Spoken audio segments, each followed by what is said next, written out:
A Miriam Leitão trouxe a público, Miriam Leitão, que foi torturada durante o regime militar, grávida, né? E uma das coisas que fizeram para aterrorizá-la, além, evidentemente, das agressões físicas, foi usar uma cobra. Ela grávida, né? Deixá-la numa sala com uma cobra, aterrorizando uma mulher grávida. Isso é porque a gente sabe, essa gente respeita muito, os direitos reprodutivos, as grávidas, os fetos, não é isso? Desde que seja, né? Se for do adversário, aí não. Ela trouxe a público conteúdos, parte do conteúdo, né, são 10 mil horas gravadas de sessões do Superior Tribunal Militar, sessões essas havidas, algumas delas secretas, entre 1975 e 1979. Né? Quem conseguiu a liberação dessas informações na Justiça foi o advogado Fernando Fernandes.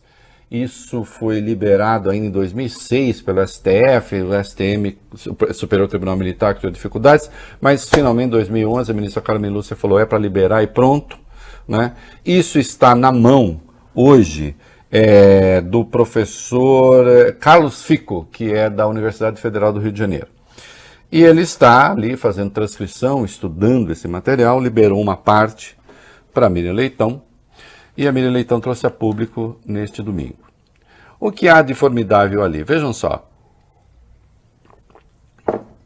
Não há, em nenhum momento, não se deve ler esse material como assim, puxa, finalmente, olha a comprovação de que houve tortura no Brasil. A gente sabia, já havia provas de tortura no Brasil. Você tem o testemunho de torturados, você tem o testemunho de torturadores, você tem outros documentos.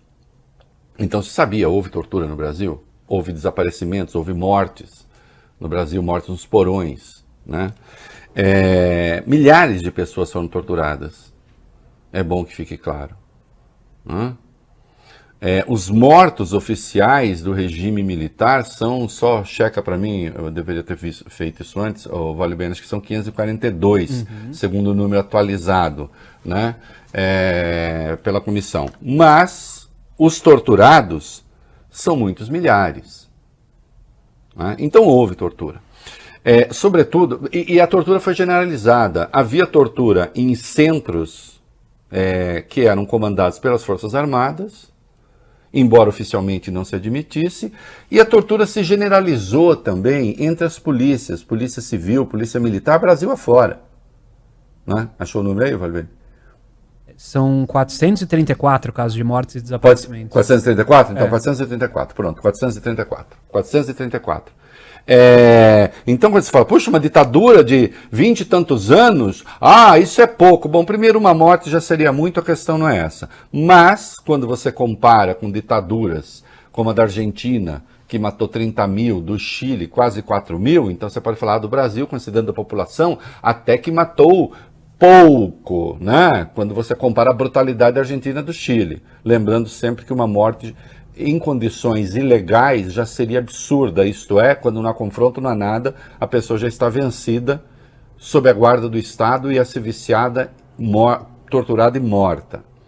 Né? Agora, tortura, milhares de pessoas foram torturadas, esta é que é a verdade. Ela se generalizou. E justiça se faça, né? A tortura de presos não começou no regime militar. É uma tradição do Brasil. Agora, a tortura política, propriamente, essa foi generalizada no Estado Novo, getulista, e é retomada pela ditadura militar de 64, a partir de um determinado período, especialmente depois do AI-5, de 13 de dezembro de 1968. Agora, tortura a presos comuns sempre houve e continua a haver. Sempre houve e continua a haver. Mas, voltando ali aos documentos, o que a gente tem é o Superior Tribunal Militar, um tribunal superior, enfim, admitindo, sim, a tortura, está ali o relato. Os ministros admitem a existência de tortura. Alguns de maneira clara, outros de maneira mais reticente. Mas a admissão é evidente. Né? Tem lá o general Rodrigo Otávio relatando o caso de uma mulher que foi torturada grávida que abortou em razão das sevícias. O almirante Júlio de Saber-Rembá, ele próprio lamentando, defensor da ditadura, ele deixa claro, defensor do regime militar, ele deixa claro.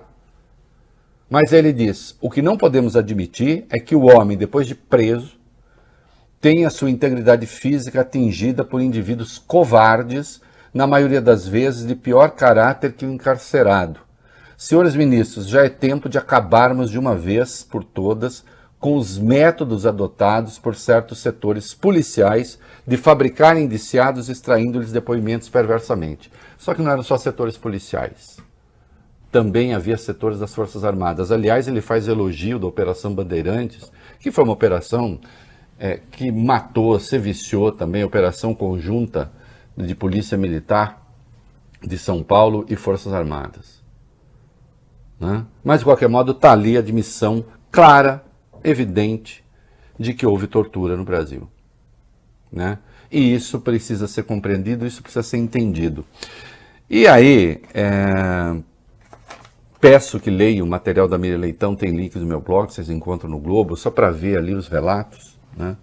E aí, num dado momento, Bob Valibene, ele fala que até o preclaro presidente, que então era Ernesto Geisel, era contrário à tortura, ele sugere isso. E, de fato, o Geisel colaborou para desmontar ali os porões da tortura. Né? Teve o episódio famoso em que ele demite o Edinardo Dávila, né, do 2º Exército aqui em São Paulo, e entra em confronto com Silvio Frota, né, ministro então do Exército, e diz, quem manda aqui sou eu, e começa a desarticular o aparelho de repressão. Agora, isso foi depois. Nos primeiros meses, e o Matias Spector, pesquisador da Getúlio Vargas, trouxe isso, há um documento da CIA de 1974, né, que foi tornado público em 2015, em que fica evidente que o Ernesto Geisel, o João Batista Figueiredo, né, e o Milton Tavares, que comandava o Centro de Informações do Exército, juntos, reunidos no Palácio, o Milton Tavares diz e fala, olha, nós eliminamos os nossos adversários extrajudicialmente, já eliminamos 104 pessoas. Isso segundo o relato da CIA. Nós vamos continuar com isso ou não? E o Geisel diz, isso é muito grave, isso é muito sério, eu preciso pensar. Eles voltam a se reunir, segundo o relato da CIA. Muito próximo do governo. Diz, sim, nós continuamos, só que agora fica centralizado, o Figueiredo cuida disso.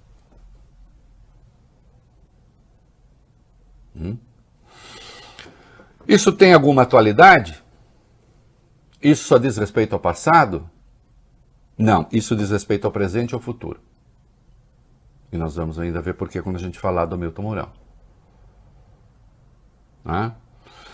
Isso precisa ser conhecido, isso precisa ser debatido. Nós temos de conhecer a nossa história, a Comissão de Direitos Humanos do Senado vai pedir acesso às gravações. É preciso que seja conhecido por todos. De fato, é uma questão histórica importante. Agora, quando se lida com tortura, quando se lida com rompimento da ordem legal, quando se lida com golpe de Estado, essa é uma questão permanente do Brasil. Essa é uma questão permanente de qualquer país. O apego à legalidade. Não, esse material que a Miriam está trazendo à luz, né, com pesquisa que está sendo feita pelo professor Carlos Fico, não vem trazer uma novidade. Olha, houve tortura no Brasil. O que você tem é um órgão oficial, um tribunal superior, deixando claro, sim, a tortura no Brasil, houve tortura no Brasil, quando a gente sabe, há os negacionistas por aí, até hoje, pessoas, né, que idolatram ditadores, a começar do presidente da República, que idolatra torturadores. Não é? A gente sabe que o Carlos Alberto Brilhante Ustra é um dos heróis, um dos seus heróis, não é isso? E nós temos aí apelos constantes ao golpismo. Então, que fique claro, esse material tem de ser conhecido, esse material tem de ser estudado, que diz sim respeito ao passado, claro, né? Mas também diz respeito ao futuro. Fala mais ao futuro do que ao passado. Nós temos uma disputa presidencial agora, que vive sob ameaça de golpe do presidente da República. E há uma coisa que muita gente, especialmente a tal da terceira via, ainda não entendeu. Há uma primeira escolha que precede todas as outras. É a defesa ou não da democracia, é a defesa ou não do Estado de Direito. O resto vem depois. Aí você é livre, escolhe o candidato que você quiser. Agora, a primeira escolha é escolher a democracia. E dizer não ao golpismo. Então, tudo que está sendo descoberto aí, tudo que está vindo a público, e outros áudios que virão, dizem respeito ao futuro também. E segundo consta, esses áudios até agora não apareceram, devem aparecer, mesmo em sessões do Superior Tribunal Militar, em que muitos ali lastimavam a tortura, é o caso do Bierrenbach, embora um defensor da ditadura ele lastima a tortura, mas também se tratava os torturados com certo desdém, né? Muitas vezes fazendo pouco caso das circunstâncias, né? Mas no famoso processo quando o deputado Márcio Moreira Alves, que foi usado inclusive como pretexto para o AI-5, eles têm noção de que o processo é ilegal. E aí um deles, num dado momento, diz, nós estamos apelando à legalidade revolucionária. Bom, apelar à legalidade revolucionária, meus queridos, aí é muito simples. Olha bem, ache para mim aí o ato institucional número 5, que eu vou pedir que você leia o preâmbulo do ato institucional número 5. O ato institucional número 5, né, o primeiro parágrafo do texto, é aquele que instituiu em 3 de dezembro de 68 no Brasil a ditadura absoluta, a ditadura arreganhada, a ditadura escancarada, como chamou Hélio Gaspari. Né? Tanto era assim que o Jarbas Passarinho, um dos signatários do AI-5, chegou a dizer, bom, se só nos resta a ditadura, as favas com os escrúpulos. Ele mesmo chama de ditadura. Né? Agora, quando você vai instituir uma ditadura no Brasil, achou aí, Valio Bene? Sim, é o a primeiro parágrafo.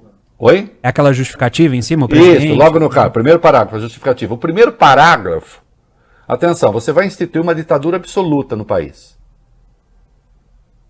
Você vai acabar com habeas corpus, você vai suspender o direito de reunião, você vai suspender a Constituição, enfim.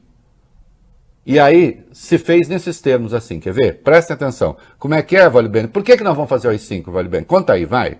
Tá assim, o presidente da República Federativa do Brasil, ouvido o Conselho de Segurança Nacional e considerando que a Revolução Brasileira de 31 de março de 64 teve, conforme decorre dos atos com os quais se institucionalizou, fundamentos e propósitos que visavam a dar ao país um regime que, atendendo às exigências de um sistema jurídico e político, assegurasse autêntica ordem democrática baseada na liberdade e no respeito à dignidade da pessoa humana. Tá bom, então é o seguinte, Valio Bene, nós vamos instituir a ditadura absoluta para defender a democracia verdadeira, não a falsa. Essa aí. Pera, não é a democracia falsa, é a verdadeira, que é a nossa. E mais a liberdade, como é que é? Democracia? Continua aí. É a democracia? Democracia, a ordem democrática baseada na liberdade, no respeito à dignidade da pessoa humana. Liberdade, dignidade da pessoa humana, ou seja, tortura. Ah, não, mas aí não está tortura. Não, mas quando você faz isso, você abre o caminho para torturar as pessoas.